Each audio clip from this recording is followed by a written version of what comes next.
వేల కోట్లు ఎగ్గొట్టిన వారికి వత్తాసు, లక్షల బాకీ ఉన్నవారిపై వేధింపుల కాంగ్రెస్ ప్రభుత్వంపై కవిత ఫైర్.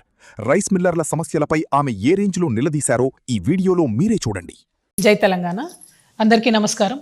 మొన్నటిదాకా మనం చూసినాం, రైతులు కల్లాలలో వడ్లు కొంటలేరని చాలా పెద్ద ఎత్తున ఇబ్బంది పడ్డటువంటి పరిస్థితి. మనందరం కూడా రైతులకు సహాయం చేద్దామని వడ్లు కొనాలని డిమాండ్ చేసినాం. అయినప్పటికీ దాదాపు 8 నుంచి 10 కిలోల వరకు తరుగు అంటే కడతా తీసుకుంటూ కూడా రైతుల్ని ఇబ్బంది పెట్టి నానా హింసలు పెట్టి చివరికి అక్కడిక్కడ వదిలేసి రాష్ట్ర ప్రభుత్వం రైతుల్ని తీవ్రంగా నిర్లక్ష్యం చేసినటువంటి పరిస్థితిని గమనించినాం.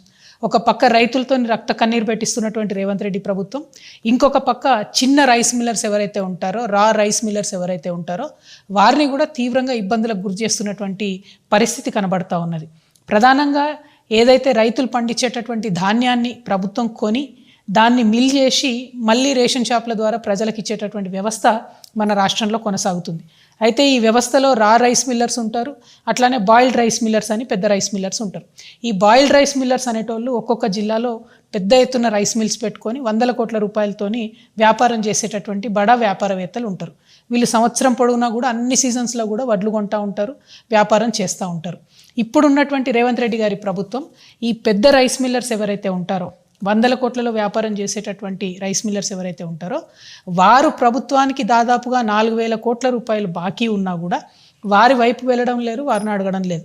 కానీ ఏదైతే ఈ చిన్న రైస్ మిల్లర్స్ ఉంటారో, రైస్ మిల్లర్స్ ఉంటారో వాళ్ళు 10 లక్షల రూపాయల నుంచి 1 కోటి రూపాయల వరకు ఎంత అప్పున్నా సరే దొంగల్ని చూసినట్టు వాళ్ళని చూసుకుంటూ వాళ్ళ రైస్ మిల్స్ మీద పడి ఎంక్వైరీల పేరుతో వాళ్ళని వేధించి ముసుగులేసి వాళ్ళని దొంగలను అరెస్ట్ చేసినట్టు తీసుకుపోయి అరెస్ట్ చేస్తున్నారు. అట్లా అరెస్ట్ చేస్తే చిన్న రైస్ మిల్లర్లు బాధపడి ఇబ్బంది పడి కరీంనగర్లో పాపం ఒక ఆడబిడ్డ సూసైడ్ కూడా చేసుకోవడం జరిగింది.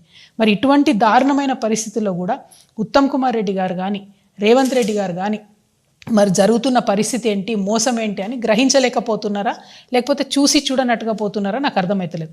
ఎందుకంటే ఇప్పుడు ఒక ఫ్రెష్ టెండర్ చూస్తున్నాం మనం. ఇది ఈ మధ్య కాలంలోనే టెండర్ చేయడం జరిగింది. ఇదేంది అంటే కేసీఆర్ గారి ప్రభుత్వం దిగిపోయేటటువంటి సమయంలో గోడౌన్లో ఏదైతే 1,40,000 టన్నుల దొడ్డు బియ్యం ఉన్నదో దానికోసం టెండర్ వేయడం జరిగింది. ఇంతకుముందు ప్రభుత్వం ఉన్నప్పుడు 48 రూపాయలతోని మన ఫిలిప్పీన్స్కు ఆనాడు టెండర్ వేసి అంతకుముందు ఉన్న రైస్ అమ్మిండ్రు.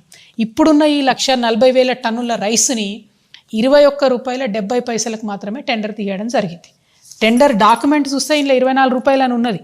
కానీ మళ్ళా కూర్చొని ప్రైవేట్గా దాన్ని మేనేజ్ చేసి 21 రూపీస్ 70 పైసాకి ఒక కరీంనగర్కి సంబంధించినటువంటి పెద్ద రైస్ మిల్లర్ ఏదైతే 100 కోట్లకు పడగలెత్తున్నారో అటువంటి ఒక రైస్ మిల్లర్కి టెండర్ అప్పచెప్పడం జరిగింది.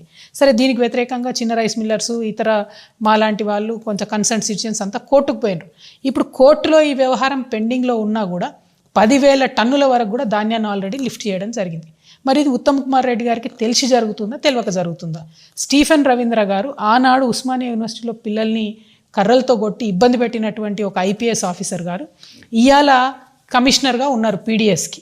ఆయనకు అర్థమయ్యే లోపలనే సంవత్సరం అయిపోయింది. ఈ సంవత్సర కాలం లోపల ఈ 1,40,000 టన్నులు గోడౌన్లో ఉంటే తీవ్రమైన నష్టం జరిగింది. దాదాపు 100 కోట్లు వాళ్ళు రైస్ మిల్లర్లకు వీటికి రెంట్లు కట్టడానికి సరిపోయింది. ఇంకొక 50 కోట్లు ఇంట్రెస్ట్కి పోయింది. అంటే ఈ 300 కోట్లతో ఈ రైస్ అమ్మితే కూడా మిగిలేదు ఏమీ లేదు ప్రభుత్వానికి. నేను ఇవాళ ప్రభుత్వాన్ని ఒకటే డిమాండ్ చేస్తా ఉన్నా, ఎవరైతే చిన్న rice millers, rice millers defaulters ఉన్నారో మీరు 21 రూపాయి 70 పైసలు వాళ్ళకే ఆఫర్ ఇవ్వండి. వాళ్ళే అప్పులు కడతారు కదా. వాళ్ళు ఇప్పుడు చచ్చిపోతూ ఉన్నారు కదా, ఆత్మహత్యలు చేసుకుంటున్నారు కదా, మొత్తం రైస్ మిల్లులు మూసుకుపోయే పరిస్థితి ఉంది కదా, వాళ్ళకు ఆఫర్ ఇవ్వండి. మీరు చిన్న వాళ్ళని వదిలిపెట్టి పెద్దవాళ్ళని ఎందుకు ప్రొటెక్ట్ చేస్తున్నారు? ఇప్పుడు ఒక పెద్ద రైస్ మిల్లర్ నల్గొండకు సంబంధించిన ఆయన ఆల్రెడీ ఆయన 600-700 కోట్ల రూపాయలు ప్రభుత్వానికి బాకీ ఉన్నాడు. ఆయనకి ఇప్పుడు ఇంకో కొత్త రైస్ మిల్లుకి పర్మిషన్ ఇచ్చింది ప్రభుత్వం, వర్గాల్లో పర్మిషన్ ఇచ్చింది. ఆయనకు మళ్ళీ 300 కోట్ల రైస్ కూడా ఇచ్చింది. ఎట్లా ఇస్తారు మీరు? చిన్న రైస్ మిల్లర్స్ డిఫాల్టర్లు ఉన్న వాళ్ళకి ఇస్తున్నారా రైస్? ఫిజికల్ వెరిఫికేషన్ పేర్లతో వాళ్ళని వేధిస్తలేరా, సతాయిస్తలేరా? ఈ అంశాలన్నీ పక్కకు పెట్టి ప్రజలు గమనిస్తలేరు, ప్రతిపక్షాలు గమనిస్తలేరు అని మీరు అనుకుంటే తప్పు. బీఆర్ఎస్ పార్టీలో హరీష్ రావు గారు కానీ KTR కానీ పెద్ద రైస్ మిల్లర్స్ అందరితో వాళ్ళు మిలాఖత్ అయి ఉన్నారు కాబట్టి వాళ్ళు మాట్లాడతలేరు. కానీ ఇవాళ ఈ రాష్ట్రంలో ఒక ఆల్టర్నేట్ శక్తిగా తెలంగాణ రక్షణ సేన వచ్చింది. మేము చిన్న వాళ్ళ తరఫునే ఉంటాం, చిన్న రైస్ మిల్లర్స్ తరఫునే మాట్లాడుతున్నాం, చాలా బలంగా చెప్తా ఉన్నాం. మీరు కనుక పెద్ద రైస్ మిల్లర్స్ దగ్గర ఏదైతే 4,000 కోట్ల రూపాయల బకాయిలు ఉన్నాయో వాటిని వసూలు చేయండి. చిన్న రైస్ మిల్లర్స్కు 1 టైం సెటిల్మెంట్ ఆఫర్ ఇవ్వండి. ఏదైతే 21.7 ఇస్తున్నారో, ఇంకేది ఇస్తున్నారో వాళ్ళని బతికించండి. చిన్న రైస్ మిల్లర్స్ చిన్న వాళ్ళకు ఉద్యోగాలు ఇస్తారు. ఊర్లలో కాపాడుకుంటారు, ప్రజల్ని రైతుల్ని కాపాడుకుంటారు, వీళ్ళ లెక్క మోసం చేయరు. ఈ కడత తీసిండ్రు ఈ సీజన్లో ఏదైతే 10 కిలోలు చేసిరో ఇది కూడా పెద్ద రైస్ మిల్లర్స్ల ఆధ్వర్యంలో జరిగిన 2,000 కోట్ల స్కామ్. దాన్ని కూడా బయటికి తీయాలి మీరు. ఇవన్నీ చాలా విషయాలు ఉన్నాయి. పీడిఎస్ సిస్టమ్ని మొత్తం కూడా భ్రష్టు పట్టిస్తూ ఉన్నారు. కంప్లీట్గా యావత్ ఈ సిస్టమ్ నాశనం అయిపోతూ ఉన్నది. దీన్ని ముఖ్యమంత్రి గారు ఉత్తమ్ కుమార్ రెడ్డి గారు శ్రద్ధ పెట్టాలి. మీరు పెద్ద రైస్ మిల్లర్లకు భయపడకండి, వాళ్ళు మీ కార్యాలను ఎక్కి తిరుగుతారని తెలుస్తుంది. అది మంచి మెసేజ్ పోతలేదు సమాజానికి. కాబట్టి ఖచ్చితంగా దీనికి ఒక పరిష్కారం కనుక్కోవాలని చెప్పి తెలంగాణ రక్షణ సేన ఆధ్వర్యంలో నేను డిమాండ్ చేస్తూ ఉన్నాను.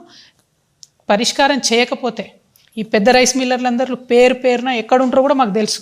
ఎప్పుడంటే అప్పుడు పోదాం, టీఆర్ఎస్ వాళ్ళం వస్తాము, ప్రభుత్వ అధికారులు రండి. 4 సీజన్ల బియ్యం ఒక్కొక్కరి దగ్గర, 4 సీజన్ల వడ్లు ఒక్కొక్కరి దగ్గర ఉండాలి. లేదనుకోండి, లెక్కదేలు లేదనుకోండి, మరి వీళ్ళ మీద పెట్టే పీడీ యాక్ట్లు కేసులు వాళ్ళ మీద కూడా పెట్టండి. ఎందుకంటే 15 లక్షల టన్నుల ధాన్యం ఉండాల్సిన దగ్గర 5 లక్షల టన్నులు కూడా లేవని మీ కమిషనరే రిపోర్ట్ ఇచ్చిండు.